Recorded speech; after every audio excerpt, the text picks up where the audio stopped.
जय हिंद फ्रेंड्स, तो स्वागत है आपका हमारे इस आज के नए वीडियो में। फ्रेंड्स, अगर आप 70 बीपीएससी एग्जाम की तैयारी कर रहे हैं तो आपके लिए मोस्ट इम्पॉर्टेंट सीरीज चलाया जा रहा है। इसमें हम लोग रिवीजन कर रहे हैं बीपीएससी के बदलते पैटर्न के अनुसार कंप्लीट सिविल सिलेबस को एमसीक्यू प्रश्नों के माध्यम से। ठीक है, परफेक्शन आइज का जो 90 डेज का मेंटरशिप प्रोग्राम चलाया जा रहा है उससे भी हम लोग रिवीजन कर रहे हैं। उसका भी प्लेलिस्ट बना है, आप रिवीजन कर लीजिएगा। और एडुटेरिया का करेंट अफेयर्स भी हम लोग रिवीजन किए हैं।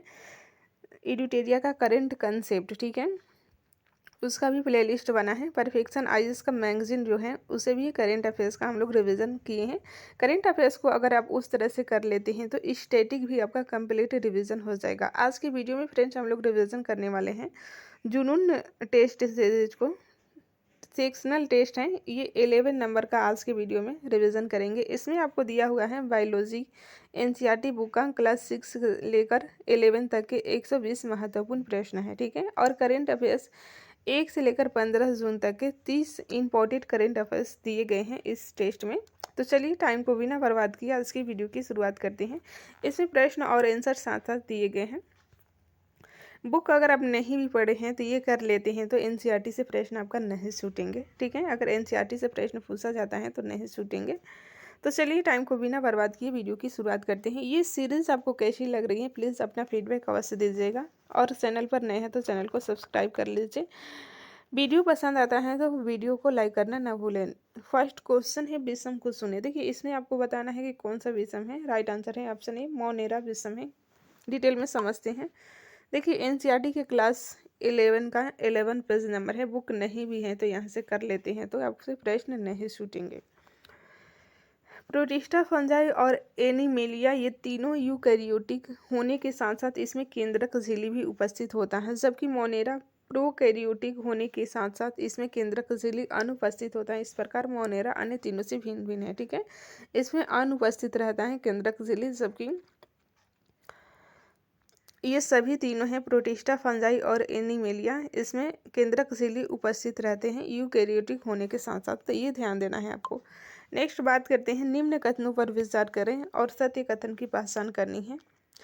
इसमें सत्य कथन है ऑप्शन नंबर बी, केवल 2 सही हो जाएगा। प्लांटी एवं एनिमेलिया में प्रजनन की विधि निषेचन है। ठीक है, प्लांटी एवं एनिमेलिया में प्रजनन की विधि निषेचन है। यहाँ पर आप देख सकते हैं। इसका पीडीएफ आप सभी को टेलीग्राम चैनल पर मिल जाएगा, जिसका लिंक आपको डिस्क्रिप्शन बॉक्स में मिल जाएगा, वहाँ से जुड़ जाइएगा और एक बार फिर से पढ़ लीजिएगा। ठीक है, नेक्स्ट क्वेश्चन है, निम्न कथनों पर विचार करें, उपयुक्त में से कौन से कथन सही हैं। देखिए, इसका सही उत्तर हो जाएगा 1 और 3 सही हैं। सभी बैक्टीरिया मोनेरा जगत के अंतर्गत आते हैं। तीसरा भी सही है। मैथेजोनिक रूमिनेंट पशुओं के आंत में पाए जाते हैं तथा इसके गोबर से मीथेन का उत्पादन करते हैं। ये सही है 1 और 3। दूसरा गलत है। सही क्या है चलिए डिटेल में समझते हैं। ठीक है, सभी बैक्टीरिया मोनेरा जगत के अंतर्गत आते हैं।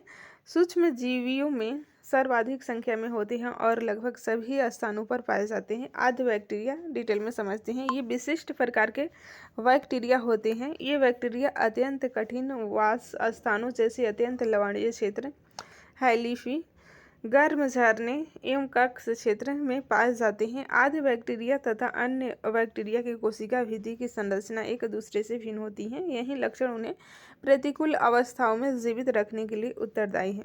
मैथोजोनिक अनेक रूमिनेंट पशुओं जैसे कि गाय एवं भैंस की आंत्र में पाए जाते हैं तथा इनके गोबर से मीथेन यानी कि जैव गैस का उत्पादन करते हैं।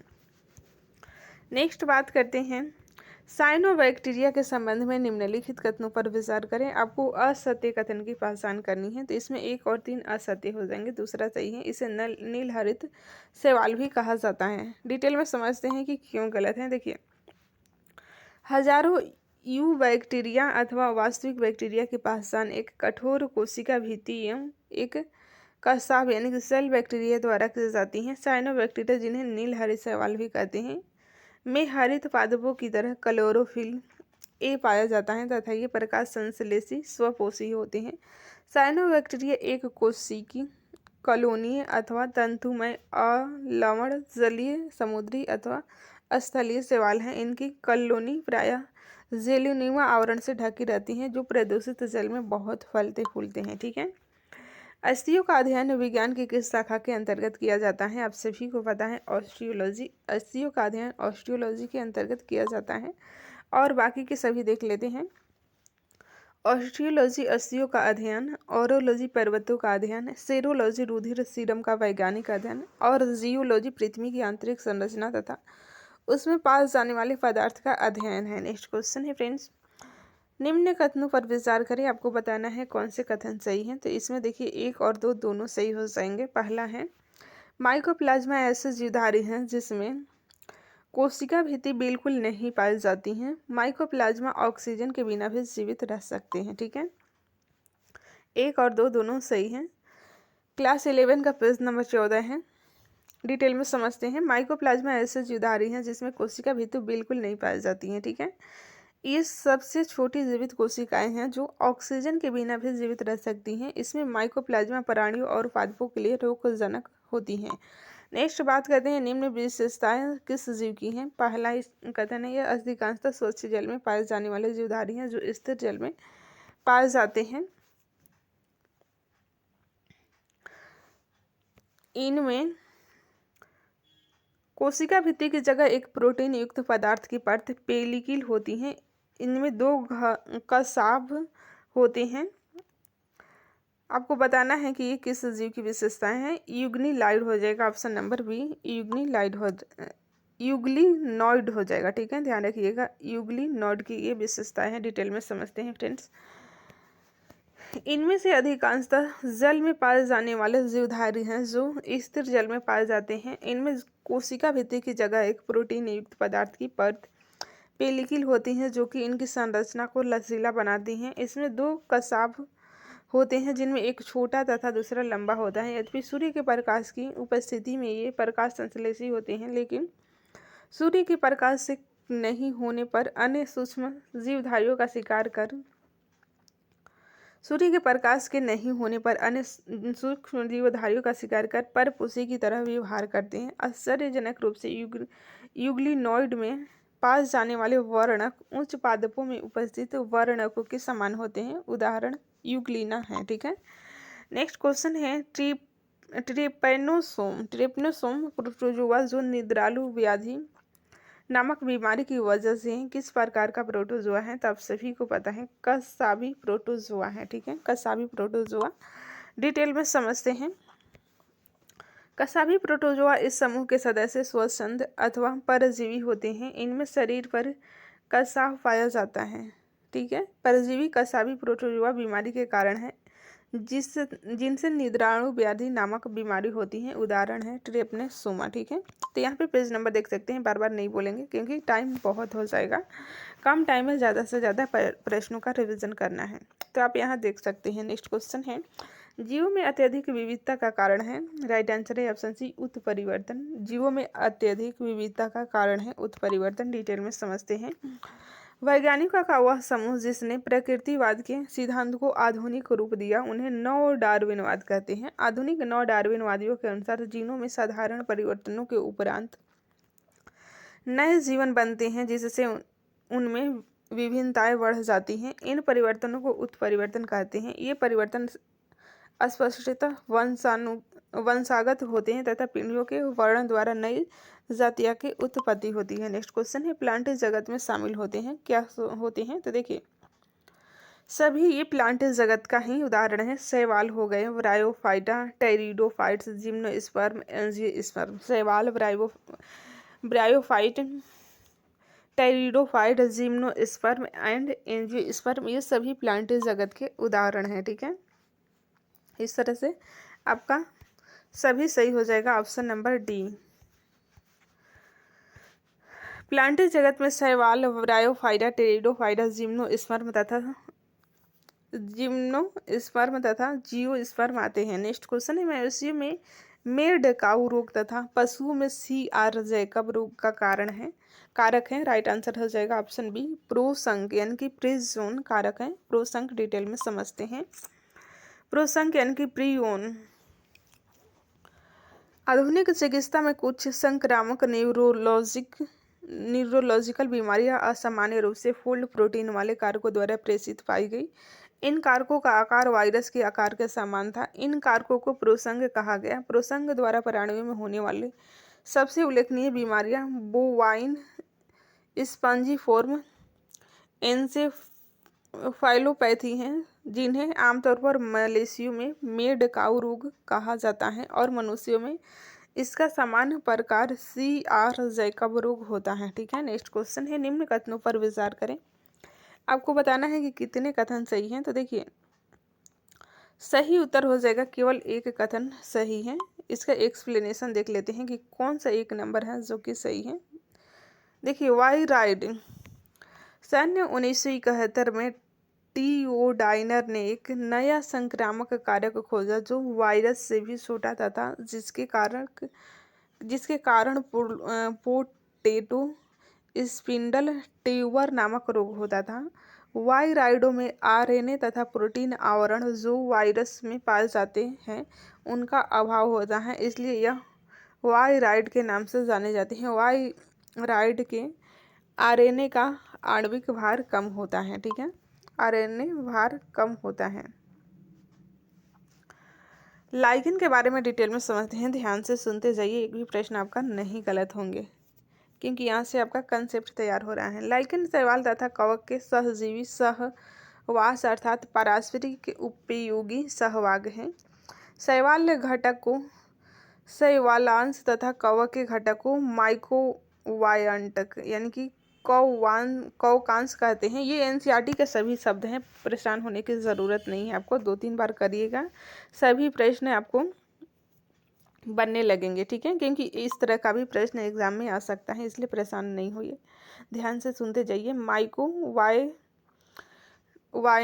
ठीक है, जो क्रमशः स्वपोषी तथा परपोषी होती हैं। शैवाल कवक, जिसे फंजाई कहा जाता है, के लिए भोजन संश्लेषित करता है और कवक शैवाल के लिए आश्रय देता है तथा खनिज एवं जल का अवशोषण करता है। ठीक है, लाइगेन शैवाल तथा कवक सहजीवी सहवास अर्थात पारस्परिक उपयोगी सहवास है। शैवाल घटक को शैवालांश तथा कवक के घटक को माइक्रोवायंट्स कहते हैं, जो क्रमशः स्वपोषी तथा परपोषी होते हैं। तो इसमें आपको ध्यान रखना है, स्वपोषी तथा परपोषी इसमें दोनों होते हैं। ठीक है,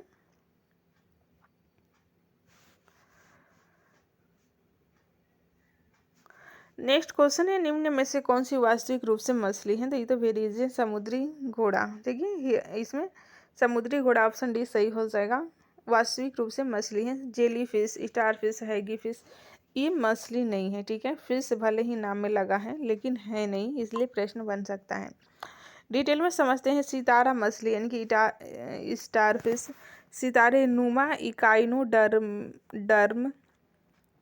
श्रेणी का एक जंतु है। जेलीफिश ऑरिलिया को कहते हैं, जो कि संघ सिलेंट्रेट का एक जंतु है। हैगफिश साइक्लोस्टोमेटा समूह का जंतु है। इनमें जबड़ों का अभाव होता है। ठीक है, इनमें जबड़ों का अभाव होता है, ध्यान रखिएगा।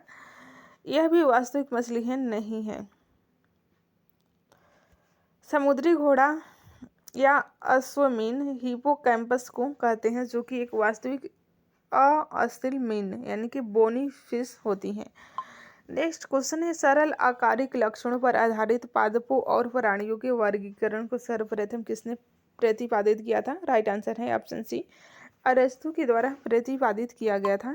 डिटेल में समझते हैं। सरल आकारिक लक्षणों पर आधारित पादपों और प्राणियों के वर्गीकरण को सर्वप्रथम अरस्तु ने प्रस्तावित किया था। बाद में लिनियस द्वारा सभी जीवधारियों को प्लांटी तथा एनिमेलिया जगत में वर्गीकृत किया गया। व्हिटेकर ने इसके बाद एक बृहद 5 जगत वर्गीकरण की पद्धति का प्रस्ताव किया। ये 5 जगत मोनेरा, प्रोटिस्टा, फंजाई, प्लांटी और एनिमिलिया है। 5 जगत वर्गीकरण के प्रमुख मानदंड कोशिका संरचना, दैहिक संगठन, पोषण एवं प्रजनन की विधि तथा जाति वृद्धि संबंध है। नेक्स्ट क्वेश्चन है, फाइकोमाइसीटीज, एस्कोमाइसीटीज, बेसिडियोमाइसीटीज आदि जैसे वर्ग किस जगत के अंतर्गत आते हैं। तो ये फंजाई जगत के अंतर्गत आते हैं, जिसमें विसिटीज लगा होगा, ये फंजाई जगत के आते हैं। ठीक है, फंजाई जगत से आते हैं। क्लास 11 का पेज नंबर 12 आप देख सकते हैं एनसीईआरटी में। फंजाई जगत की संरचना तथा आवास में बहुत विभिन्नता होती है। अधिकांश कवक में मृतजीवी प्रकार का पोषण होता है, उनमें लैंगिक तथा अलैंगिक जनन होता है। इस जगत के अंतर्गत 4 वर्ग फाइकोमाइसीटीज, एस्कोमाइसीटीज, बेसिडियोमाइसीटीज तथा ड्यूरिटोमाइसीटीज आते हैं। जिसमें भी सीटीज लगा होगा लास्ट में, दिमाग नहीं लगाना है, फंजाई टिक कर देना है, ठीक है। नेक्स्ट क्वेश्चन है क्लोरोफाइसी। ये देखना है कि उपयुक्त में से कौन सी युग्म सही है। तो देखिए इसमें 1 और 2 सही हो जाएंगे। क्लोरोफाइसी सालवास स्पाइरो गायरा से संबंधित है। उदाहरण है फियोफाइसी का उदाहरण है एक्टो कार्पस और डिक्ट यूटा, ठीक है। चलिए इसका देख लेते हैं सही सुमेलित। क्लोरोफाइसी वालवॉस स्पाइरो गायरा, ठीक है। Phaeophyceae ectocarpus dictyota ulothrix, ठीक है। इसके एग्जाम्पल हैं। रोडोफाइसी के एग्जाम्पल हैं साइफोनिया, ग्रेसिलेरिया और सारगामस, ठीक है। नेक्स्ट क्वेश्चन है अदरक तना है जड़ नहीं। ये तो प्रीवियस क्वेश्चन है, तो इसमें नोड और इंटरनोड दोनों होते हैं, इसलिए ये अदरक तना है न कि जड़ है। ऑप्शन नंबर 20 सही हो जाएंगे, ठीक है। ये बीपीएससी का प्रीवियस क्वेश्चन है, तो इसमें आपको प्रीवियस क्वेश्चन को भी रिवीजन हो जाएगा, ठीक है। नोड एवं इंटरनोड का उपस्थित होना तने का विशेष लक्षण है। क्योंकि अदरक में ये संरचनाएं पाई जाती हैं, अतः यह कहा जा सकता है कि अदरक तना है, जड़ नहीं। हल्दी के संबंध में भी यही कथन होगा, ठीक है। नेक्स्ट क्वेश्चन है किसे पादप जगत के जल स्थलचर भी कहा जाता है। तो ध्यान रखिएगा ब्रायोफाइटा को कहा जाता है। ऑप्शन डी सही हो जाएंगे। डिटेल में समझते हैं। ब्रायोफाइटा में मांस तथा लीवरवर्ट पाए जाते हैं, जो प्रायः पहाड़ियों में नम तथा छायादार क्षेत्रों में पाए जाते हैं। ब्रायोफाइट्स को पादप जगत के जल स्थलचर भी कहते हैं। नेक्स्ट क्वेश्चन है निम्न कथनों पर विचार करें। असत्य कथन की पहचान करनी है। तो देखिए दोनों इसमें गलत है। मक्का, पपीता और मकड़ी ये खीरे के पौधे में द्विलिंगी पुष्प होते हैं, जो कि गलत है। सरसों, गुलाब और पीटूनिया के पौधे में एक लिंगी पुष्प है, जो कि ये भी गलत है। डिटेल में समझते हैं कि सही क्या है। देखिए ऐसे पुष्प जिनमें या तो केवल पुंकेसर अथवा केवल स्त्री केसर उपस्थित होते हैं, एक लिंगी पुष्प कहलाते हैं।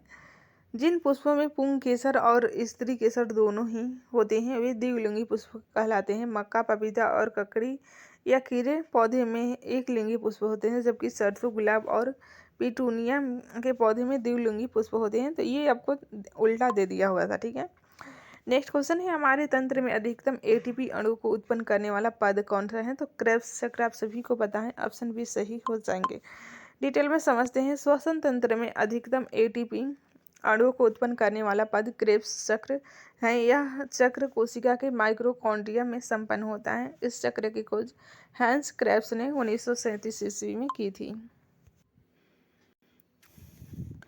नेक्स्ट क्वेश्चन है निम्नलिखित कथनों पर विचार करें। आपको सत्य कथन की पहचान करनी है। तो 1 और 2 दोनों इसमें सही हैं। देखिए मछली जैसे जलीय जंतु कोशिका के अपशिष्ट उत्पादों को अमोनिया के रूप में उत्सर्जित करते हैं।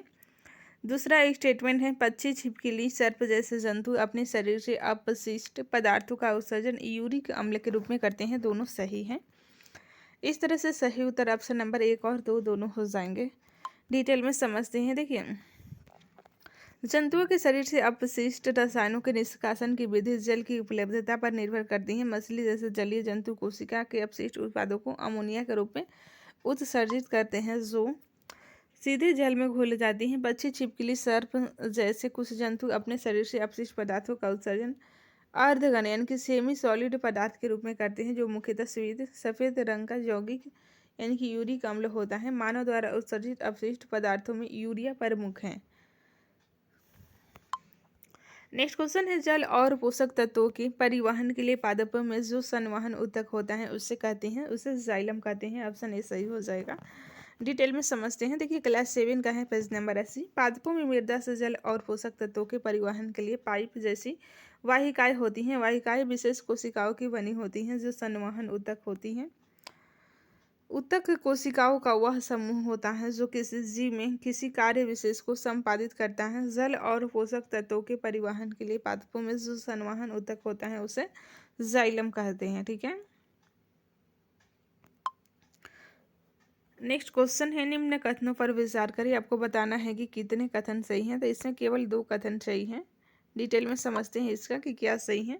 देखिए, श्वास नाल अथवा श्वास प्रणाल केवल कीटों में ही पाए जाते हैं, जंतुओं के अन्य समूह में ऐसी अवस्था नहीं पाई जाती है।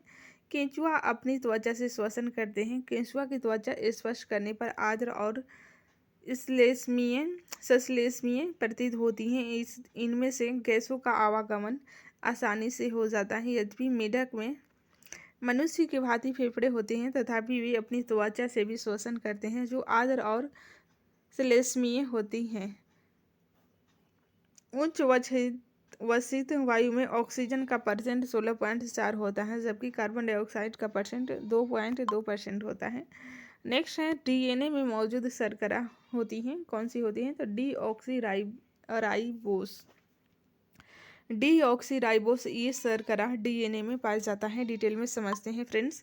जीव कोशिकाओं में 2 प्रकार के न्यूक्लिक अम्ल होते हैं, डीऑक्सी राइबोन्यूक्लिक अम्ल अर्थात डीएनए तथा राइबोन्यूक्लिक अम्ल अर्थात आरएनए। प्रत्येक न्यूक्लिक अम्ल के संयोजन में 4 प्रकार के न्यूक्लियोटाइड अणु भार होते हैं।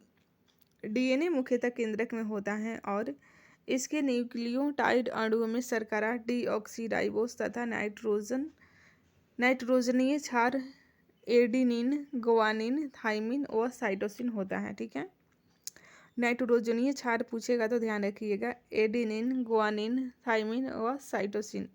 इसके विपरीत आरएनए मुख्यतः कोशिकाओं के साइटोसोल में होता है और इसमें न्यूक्लियोटाइड अणुओं में शर्करा राइबोस तथा नाइट्रोजनी क्षार एडेनिन, ग्वानिन, यूरेसिल व साइटोसिन होता है। तो इसे आपको ध्यान रखना है।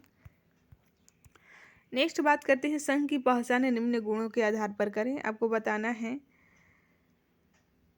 इनमें बताना है क्या सही है। देखिए, इसका डी सही हो जाएगा। एनेलिडा क्या ये है गुण? पहला है, ये प्राणी जलीय अथवा स्थलीय स्वतंत्र जीव तथा कभी कभी परजीवी होते हैं। ये त्रिकोरकी क्रमिक पुनरावृत्ति खंडित तथा गुह्य प्राणी होते हैं। तीसरा है, इनकी शरीर सतह अस्पष्ट खंड अथवा विखंडों में बटा होता है। इन प्राणियों में अनुदैर्ध्य तथा वृत्ताकार दोनों प्रकार की पेशियां पाई जाती हैं, जो चलन में सहायता करती हैं। तो ये आपको एनेलिडा संघ के प्राणियों का ये विशेषता है। ठीक है, ऑप्शन नंबर डी सही हो जाएगा, एनेलिडा। डिटेल में समझते हैं फ्रेंड्स।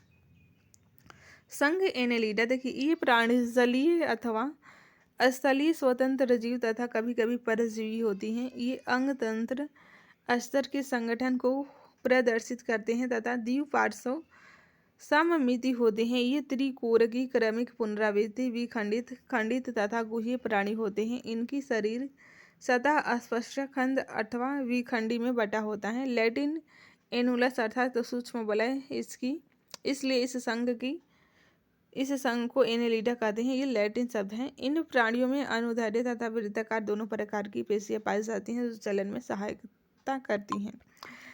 इस तरह के प्रश्न में अगर एक भी आपको पता है तो आप सही आंसर तक जा सकते हैं। तो एक इसमें एनेलिडा का ध्यान रखिएगा कि ये वृत्ताकार और अनुदैर्ध्य दोनों प्रकार की पेशियां इसमें पाई जाती हैं, जो चलन में सहायता करती हैं। तो ये पॉइंट आपको मोस्ट इंपॉर्टेंट है, ध्यान रखिएगा। मानव शरीर में सर्वाधिक प्रचुरता में पाया जाने वाला तत्व है, तो आप सभी को पता है ऑक्सीजन। ऑप्शन नंबर सी सही हो जाएंगे। डिटेल में समझते हैं। मानव शरीर में पाया जाने वाला सर्वाधिक प्रतिशत वाला तत्व ऑक्सीजन है, 65% है।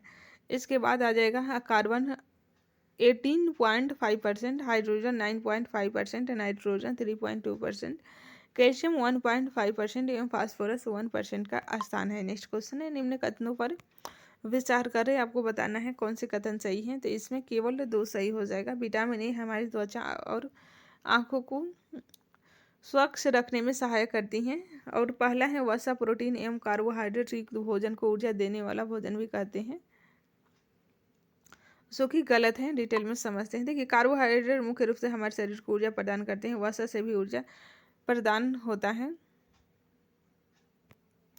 वास्तविकता यह है कि कार्बोहाइड्रेट की तुलना में वसा की समान मात्रा में हमें ऊर्जा प्राप्त होती है। वसा और प्रोटीन की आवश्यकता शरीर की वृद्धि तथा स्वस्थ करने के लिए होती है। ठीक है, अगर वसा और कार्बोहाइड्रेट रहेगा तो आपको ध्यान रखना है कार्बोहाइड्रेट की तुलना में वसा की समान मात्रा से हमें, अगर कार्बोहाइड्रेट और वसा दोनों समान मात्रा में हैं तो कार्बोहाइड्रेट से हमें अधिक ऊर्जा प्राप्त होगी। ठीक है, प्रोटीन की बात होगी, उसमें प्रोटीन भी था। प्रोटीन शरीर की वृद्धि तथा स्वस्थ रखने के लिए है। प्रोटीन युक्त भोजन को प्रायः शरीर वर्धक भोजन कहते हैं। विटामिन ए हमारी त्वचा तथा आंखों को स्वस्थ रखने में सहायता करती हैं।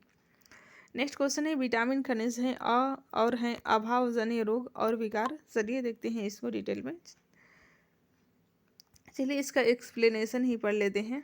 यहाँ से आपको कई सारे प्रश्न बन सकते हैं, ध्यान से सुनना होगा आपको। विटामिन खनिज और रोग, अभावजन्य रोग, इसके अभाव में कौन सा बीमारी हो सकती है और लक्षण क्या है। तो चलिए देखते हैं। विटामिन ए क्षीणता, दृष्टिहीनता होगी, कमजोर दृष्टि, अंधेरे रात में कम दिखाई देना, कभी कभी पूरी तरह से दिखाई देना बंद हो जाना।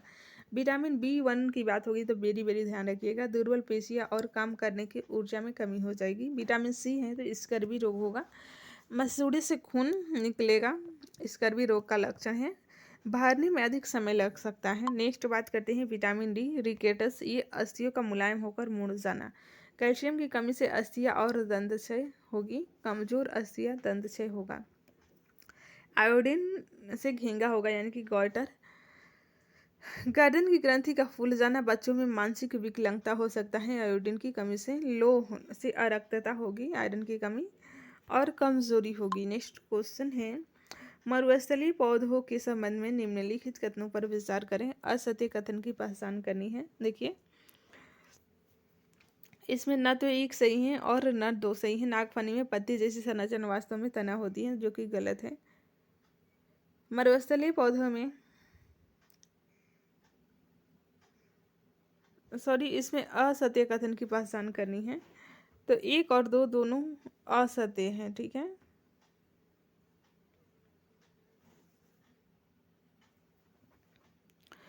मरुस्थलीय पौधे में पत्तियां अनुपस्थित या बहुत छोटी होती हैं। मरुस्थलीय पौधे में पत्तियां, देखिए ये दोनों सही हैं। असत्य कथन की पहचान करनी है तो एक और दो दोनों हो जाएगा सही उत्तर।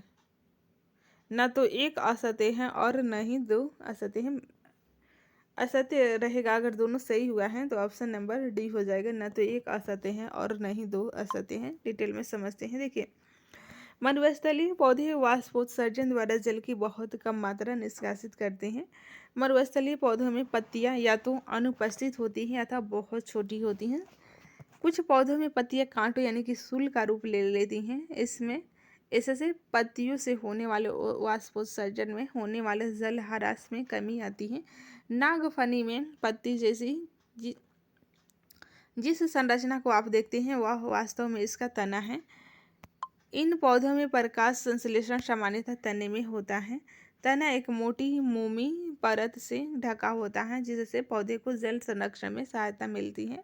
अधिकतर मरुस्थलीय पौधों की जड़ें अवशोषण के लिए मिट्टी में बहुत गहराई तक चली जाती हैं। ठीक है, तो यहाँ के पौधे जो होते हैं मिट्टी में अधिक गहराई तक जाते हैं, आपको ध्यान रखना होगा। नेक्स्ट क्वेश्चन है निम्न कथनों पर विचार करें। उपयुक्त में से कथन सत्य हैं। कितने कथन सत्य हैं? तो इसमें दो कथन सत्य हैं। स्क्विड एवं ऑक्टोपस जैसे कुछ समुद्री जंतुओं का शरीर आमतौर पर धारा रेखीय नहीं होता है। वे समुद्र की गहराई में तलहटी में रहते हैं तथा अपनी ओर आने वाले शिकार को पकड़ते हैं। जब वे जल में चलते हैं तो अपने शरीर को धारा रेखीय बना लेते हैं। जल में श्वास लेने के लिए इनमें गिल यानी कि क्लूम होते हैं। डॉल्फिन एवं व्हेल जैसे कुछ जंतुओं में गिल नहीं होते हैं। ये सिर पर स्थित नासा द्वार अथवा वाततु द्वारा श्वास लेते हैं। ये जल में लंबे समय तक बिना श्वास लिए रह सकते हैं। जलीय पौधों का तना लंबा, खोखला एवं हल्का होता है। तना जल की सतह तक वृद्धि करता है जबकि पत्तियां एवं फूल जल की सतह पर पलवन करते हैं। ठीक है,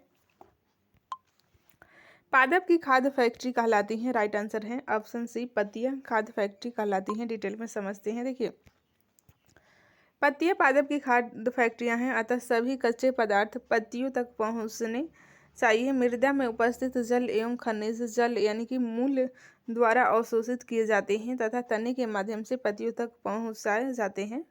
पत्ती की सतह पर उपस्थित सूक्ष्म रंध्रों द्वारा वायु में उपस्थित कार्बन डाइऑक्साइड प्रवेश करती हैं। निम्न कथनों पर विचार करें। आपको बताना है कि सत्य कथन कौन से हैं, तो इसमें 1 और 2 दोनों सही हो जाएंगे। पहला है पौधे नाइट्रोजन को विलय रूप में ही अवशोषित कर लेते हैं, बिल्कुल सही है। देखिए राइजोबियम जौ, चना, मटर, मूंग आदि की जड़ों में रहते हैं तथा अपना भोजन स्वयं बनाते हैं, तो ये सही है चना, मटर, मूंग, लेकिन जौ इसमें दिया हुआ है इसलिए गलत हो जाएंगे। जौ के जड़ में नहीं रहते हैं राइजोबियम जीवाणु। नेक्स्ट है फलीदार पादप एवं राइजोबियम के मध्य सहजीवी संबंध होता है, बिल्कुल सही है। 1 और 3 सही हो जाएंगे। डिटेल में समझते हैं, ध्यान से सुनते जाइए। पौधे नाइट्रोजन को विलय रूप में ही अवशोषित कर सकते हैं। कुछ जीवाणु जो राइजोबियम कहलाते हैं वायुमंडलीय नाइट्रोजन को विलय पदार्थों में परिवर्तित कर देते हैं, परंतु राइजोबियम अपना भोजन स्वयं नहीं बना सकते हैं। ये चना, मटर, मूंग, सेम तथा अन्य फलीदार पादपों की जड़ों में रहते हैं तथा उन्हें नाइट्रोजन की आपूर्ति करते हैं। अधिकतर दालें फलीदार पादपों से प्राप्त होती हैं। इसके बदले पादप राइजोबियम जीवाणु को आवास एवं खाद्य प्रदान करते हैं, अतः उनमें सहजीवी संबंध होता है। इस संबंध का किसानों के लिए विशेष महत्व है। दालों की फसलों के लिए उन्हें मृदा में नाइट्रोजनी उर्वरक देने की क्षमता नहीं पड़ती है। यही नहीं, दाल की फसल उगाने के लिए अगली फसल के लिए भी सामान्यतः उर्वरकों की आवश्यकता नहीं पड़ती है। तो ये सभी पॉइंट्स आपको ध्यान रखना है। निम्न में से कौन सा गुण रज्जुकी का नहीं है? राइट आंसर हो जाएगा ऑप्शन बी, कलम छिद्र अनुपस्थित रहता है। रज्जुकी रहेगा तो ये कलम छिद्र अनुपस्थित की बात होगी, ठीक है। ये अरज्जुकी का गुण है। चलिए देखते हैं इसका एक्सप्लेनेशन। देखिए ऑप्शन बी सही हो जाएगा, कलम छिद्र अनुपस्थित रहते हैं। ये रज्जुकी और अरज्जुकी का गुण ध्यान रखिएगा।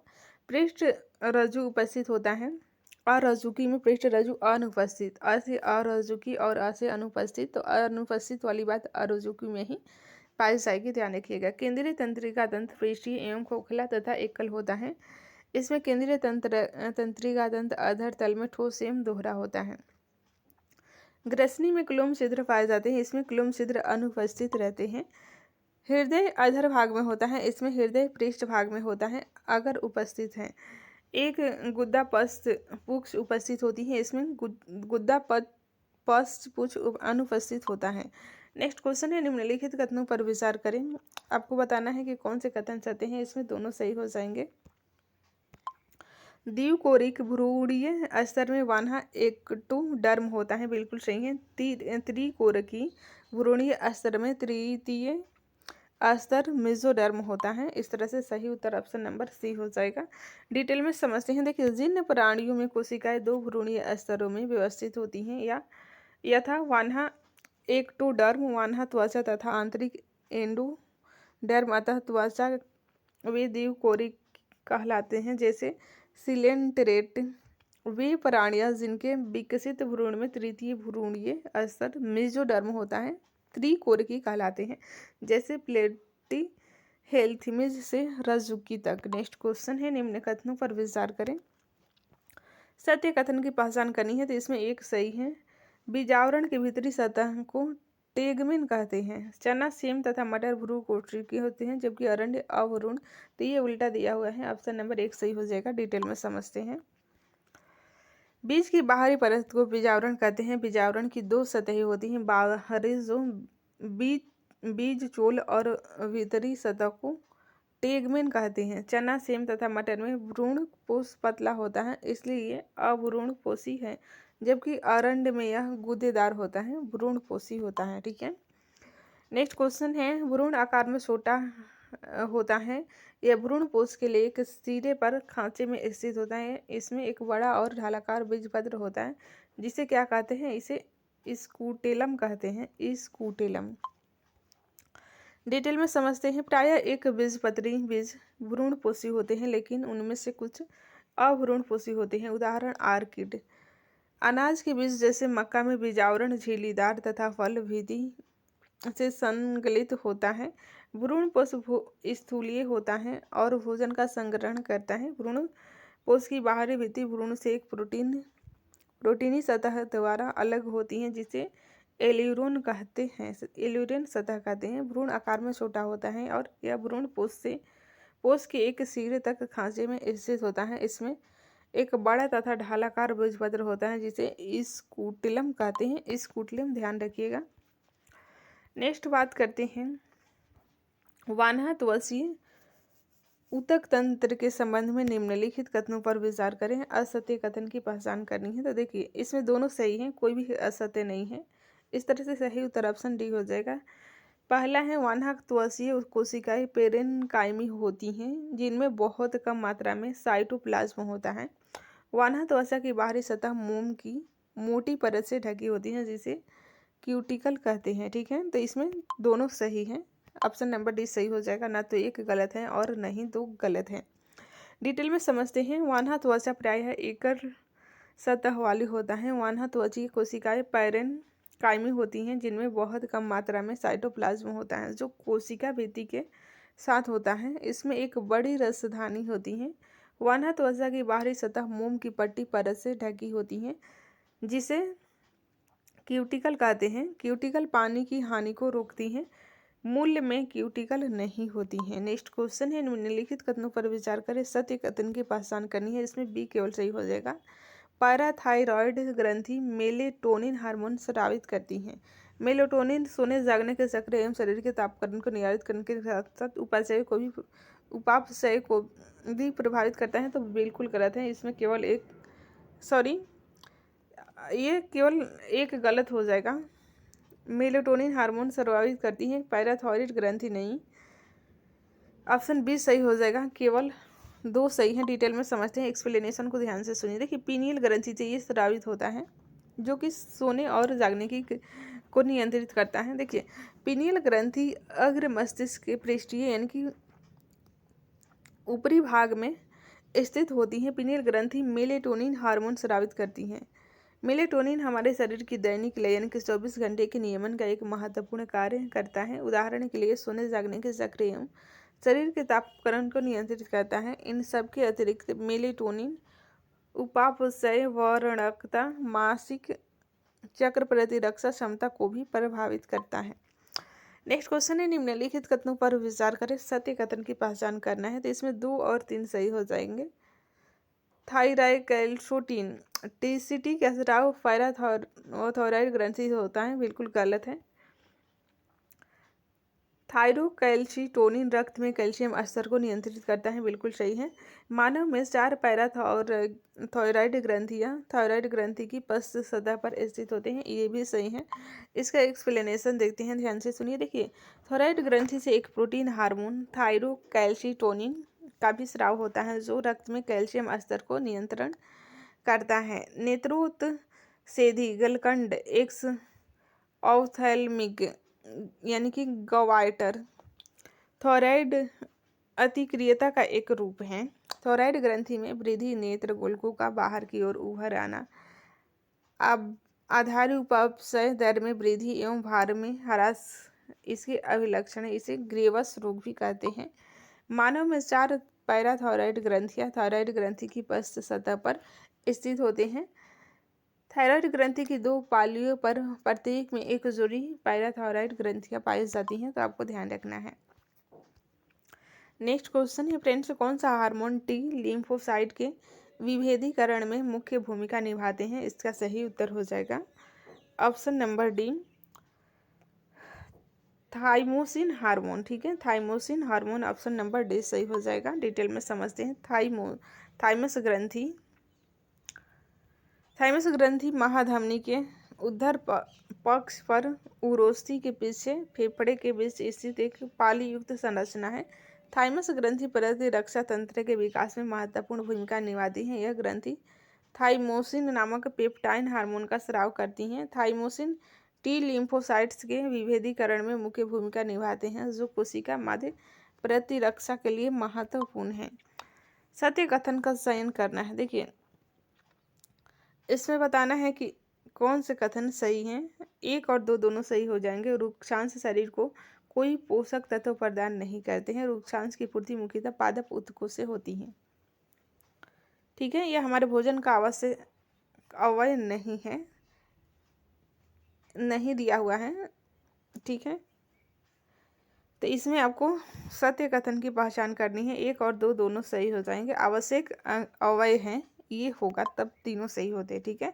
डिटेल में समझते हैं। देखिए, हमारे खाने में रुचांश की पूर्ति मुख्यतः पादप उत्पादों से होती है। रुचांश के मुख्य स्रोत साबुत खाद्यान्न, दाल, आलू, ताजे फल और सब्जियां हैं। रुचांश हमारे शरीर को कोई पोषक प्रदान नहीं करते हैं, फिर भी ये हमारे भोजन का आवश्यक अवयव है और इसका आयतन बढ़ा देते हैं। रुचांश बिना पचे भोजन को बाहर निकालने में हमारे शरीर की सहायता करते हैं। नेक्स्ट क्वेश्चन है, रुचांश जैसे इंग्लिश में आप फाइबर कहते होंगे, ठीक है। बॉडी के लिए फाइबर जरूरी है पचे हुए भोजन को बाहर निकालने के लिए। नेक्स्ट क्वेश्चन है, ऊंट के विषय में निम्न कथनों पर विचार करें। इसमें असत्य कथन की पहचान करनी है। तो देखिए, इसमें सही उत्तर हो जाएगा उपयुक्त में से कोई नहीं, यानी कि सभी सही है, कोई भी असत्य नहीं है। पहला है, लंबे पैर इन्हें देर की गर्मी से दूर रखते हैं। बिल्कुल सही है। मूत्रोत्सर्जन की मात्रा बहुत कम होती है। बिल्कुल सही है। इन्हें पसीना भी नहीं आता है। तो इसमें तीनों सही है। डिटेल में समझते हैं। देखिए, ऊंट के पैर लंबे होते हैं जिससे उसका शरीर रेत की गर्मी से दूर रहता है। उनमें मूत्रोत्सर्जन की मात्रा बहुत कम होती है तथा मल शुष्क होता है। उन्हें पसीना भी नहीं आता है क्योंकि शरीर से जल का ह्रास बहुत कम होता है, इसलिए जल के बिना भी वे कई दिनों तक रह सकते हैं। नेक्स्ट क्वेश्चन है, एल्फा केराटिन एक प्रोटीन है जो त्वचा में उपस्थित रहती है। एल्फा केराटिन प्रोटीन ये त्वचा में उपस्थित रहती है।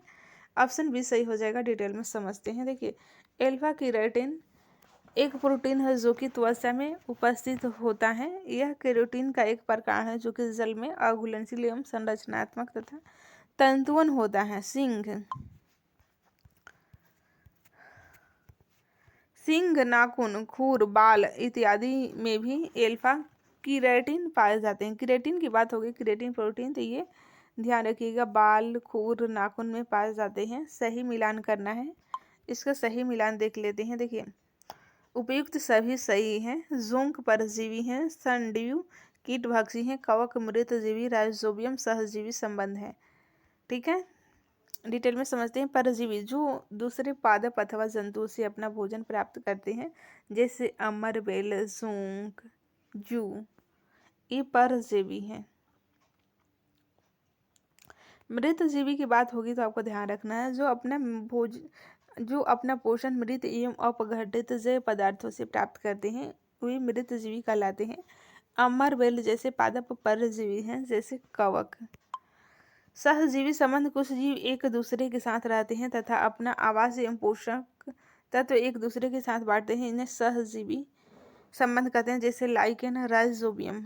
सनड्यूज, यह एक कीटभक्षी पादप का उदाहरण है। कीटों को खाने वाले पादप कीटभक्षी कहलाते हैं। इसे घटपर्णी का भी एग्जाम्पल आप देख सकते हैं, ठीक है।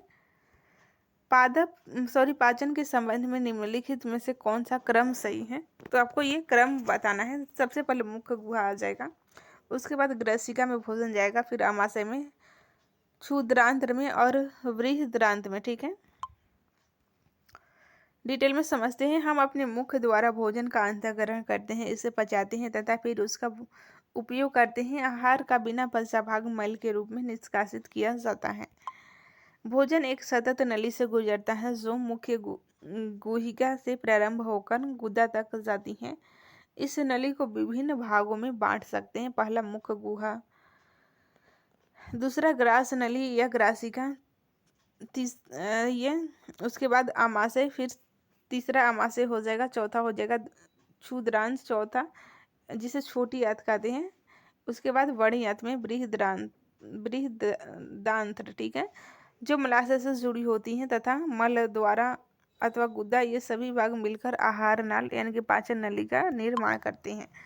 नेक्स्ट क्वेश्चन है, निम्नलिखित में से कौन सा आहार नाल का भाग नहीं है, तो अभी हम ऊपर देख चुके हैं, अग्नाशय नहीं है, ठीक है, बाकी सभी में तो भोजन जाता ही है, अग्नाशय भाग नहीं है। डिटेल में समझते हैं। भोजन एक सतत नली से गुजरता है जो मुख गुहिका से प्रारंभ होकर गुदा तक जाती है। इस नली को विभिन्न भागों में बांट सकते हैं। मुख गुहिका, ग्रास नली यानी कि ग्रसिका, आमाशय, छोटी आंत, बड़ी आंत, ठीक है, जो मलाशय से जुड़ी होती हैं तथा मल द्वार अथवा गुद्दा, लास्ट वाला हो जाएगा मल द्वार अथवा गुद्दा।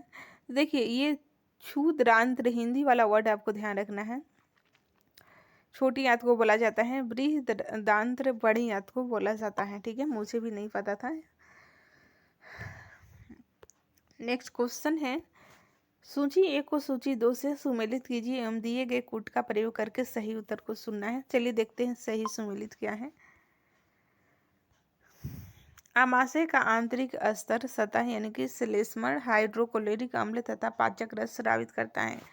श्लेष्मल आमाशय के आंतरिक स्तर को सुरक्षा प्रदान करता है। अम्ल अनेक ऐसे जीवाणुओं को नष्ट करता है जो भोजन के साथ वहां तक पहुंच जाते हैं। साथ ही यह माध्यम को अम्लीय बनाता है जिससे पाचक रसों को क्रिया करने में सहायता मिलती है। पाचक रस यानी कि जठर रस प्रोटीन को सरल पदार्थों में विघटित कर देता है। यकृत गहरे लाल भूरे रंग की ग्रंथि है जो उदर के ऊपरी भाग में दाहिनी यानी कि दक्षिण ओर अवस्थित होती हैं। यह शरीर की सबसे बड़ी ग्रंथि है। यह पीत रस स्रावित करते हैं जो एक थैला में संग्रहित होता रहता है। इसे पित्ताशय कहते हैं। पीत रस वसा को पाचन में महत्वपूर्ण भूमिका निभाता है। नेक्स्ट क्वेश्चन है, दीर्घ रोम के संदर्भ में निम्नलिखित कथनों पर विचार करें। असत्य कथन की पहचान करनी है। इसमें असत्य है, केवल एक असत्य हो जाएगा। यह बृहदांत्र की आंतरिक भित्ति पर होती है, बिल्कुल गलत है। ये भोजन अवशोषण हेतु नल क्षेत्र बढ़ा देते हैं, बिल्कुल सही है। दीर्घ रोम यानी कि विल्ली, ठीक है। इसमें सूक्ष्म रुधिर वाहिकाओं का जाल फैला होता है, बिल्कुल सही है। इस तरह से सही ऑप्शन नंबर ए हो जाएगा। डिटेल में समझते हैं। देखिए, पचा हुआ भोजन अवशोषित होकर क्षुद्रांत यानी कि छोटी आंत की भित्ति में स्थित रुधिर वाहिकाओं में चला जाता है। इस प्रक्रम को अवशोषण कहते हैं। क्षुद्रांत की आंतरिक भित्ति पर अंगुली के समान उभरी हुई संरचना होती है जिन्हें दीर्घ रोम अथवा रसांकुर कहते हैं। दीर्घ रोम पचे हुए भोजन के अवशोषण हेतु तल क्षेत्र बढ़ा देते हैं। प्रत्येक दीर्घ रोम में सूक्ष्म रुधिर वाहिकाओं का जाल फैला रहता है। दीर्घ रोम की सतह से पचे हुए भोजन का अवशोषण होता है तथा यह रुधिर वाहिकाओं में चला जाता है। अवशोषित पदार्थों का स्थानांतरण रुधिर वाहिकाओं द्वारा शरीर के विभिन्न भागों तक होता है। ठीक है। नेक्स्ट क्वेश्चन है, निम्न कथनों पर विचार करें। आपको सत्य कथन की पहचान करना है। तो देखिए, इसमें सी सही हो जाएगा, एक और दोनों सही हो जाएगा। मंड का पाचन मुख में ही प्रारंभ होता है। प्रोटीन का पाचन आमाशय में प्रारंभ होता है। ठीक है, एक और दो दोनों सही हैं। डिटेल में समझते हैं फ्रेंड्स। मंड जैसे कार्बोहाइड्रेट का पाचन मुख में ही प्रारंभ हो जाता है। प्रोटीन का पाचन आमाशय में प्रारंभ होता है। यकृत द्वारा स्रावित पित्त अग्नाशयिक नाव एवं क्षुद्रांत भित्ति द्वारा स्रावित पाचक रस की क्रिया से भोजन के सभी घटकों का पाचन क्षुद्रांत यानी कि बड़ी आंत में पूरा हो जाता है। अंतिम बड़ी आंत में पूरा हो जाता है। ठीक है फ्रेंड्स, बाकी के प्रश्नों को हम लोग नेक्स्ट वीडियो में रिवीजन करने वाले हैं। क्लास आपको कैसी लग रही है प्लीज़ कमेंट करके हमें ज़रूर बताइएगा। मिलते हैं नेक्स्ट क्लास में। Thanks for watching.